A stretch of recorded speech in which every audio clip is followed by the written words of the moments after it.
Hello तर नमस्कार सर्वांना। या व्हिडिओमध्ये मी तुम्हाला रेग्युलर पेनकिलर व MRSP असे जे गोळ्यांचे पाठीमागे का लिहिलेले असते त्याबद्दल मी तुम्हाला माहिती देणार आहे। तर हा व्हिडिओ तुम्ही नक्की पहा, तुम्हाला MRSP मधला चांगला डिफरन्स कळेल। चला तर मग आपण व्हिडिओला सुरुवात करूया। ही जी माझ्या हातात बघत आहे तुम्ही गोळी, याचं नाव आहे डायक्लोस्पिन MR। याच्यामध्ये कंटेन आहे डायक्लोफेनेक, पोटॅशियम, पॅरासिटामॉल व क्लोरोहेक्झोन टॅबलेट। हे जे MR असते हे शॉर्टमध्ये सांगायला गेलं तर MR म्हणजे मसल रिलॅक्संट। जे जर तुमचे मसल काय आकडले वगैरे असन, कंबर वगैरे दुखत असन किंवा मान वगैरे अवघडली असेल तर त्यासाठी हा MR गोळी वापरली जाते। याच्यामध्ये डायक्लोफेनेक 50 mg येतं, पॅरासिटामॉल 325, तर क्लोरोजॉक्साझोन 250 mg येतं।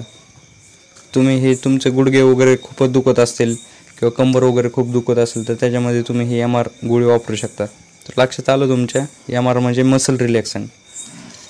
याच्यामध्ये ही एक कंपनी आहे। चला तर मग आपण दुसरी बघूया। हे जिरोडॉल SP, हे कंटेन हे तुम्ही बघू शकता, हे सगळे सेमच आहे। याच्यात सुद्धा ॲसिलोफेनेक 100 mg, याच्यात सुद्धा पॅरासिटामॉल 325 mg, दोघांमध्ये तेच आहे। फक्त SP म्हणलं की सेरोटोपेप्टिडेज म्हणजे SP, हे तुम्ही लक्षात ठेवा। SP म्हणजे जर तुम्हाला काय सूज वगैरे आली असेल किंवा अंगावर कुठं काय लागले वगैरे असेल, त्याच्यामुळे सूज वगैरे येते ना पाठीला कमरेला वगैरे, तर तुम्ही त्याच्यामध्ये ही गोळी तुम्हाला डॉक्टर वगैरे रेफर करतात। SP म्हणजे आपल्या अंगावर काय सूज वगैरे आले असेल तर ते कमी करतं।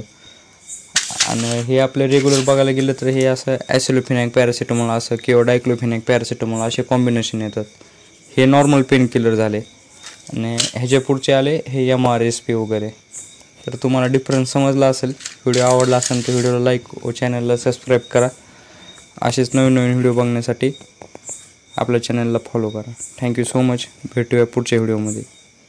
चला तर मग मी तुम्हाला आता याचा साईड इफेक्ट सांगतो। कॉमनली बघायला गेले याचा साईड इफेक्ट आहे नोसिया, वॉमिटिंग म्हणजे मळमळ वगैरे होणे, पोटामध्ये थोडंफार दुखणे, इंडायजेशन, अपचन वगैरे होणे। ही गोळी खाल्ल्यानंतर पित्तसुद्धा होते खूप, काही जणांना भूक वगैरे लागत नाही, जुलाब वगैरे होतात। हे कॉमनली साईड इफेक्ट आहेत ह्याचे।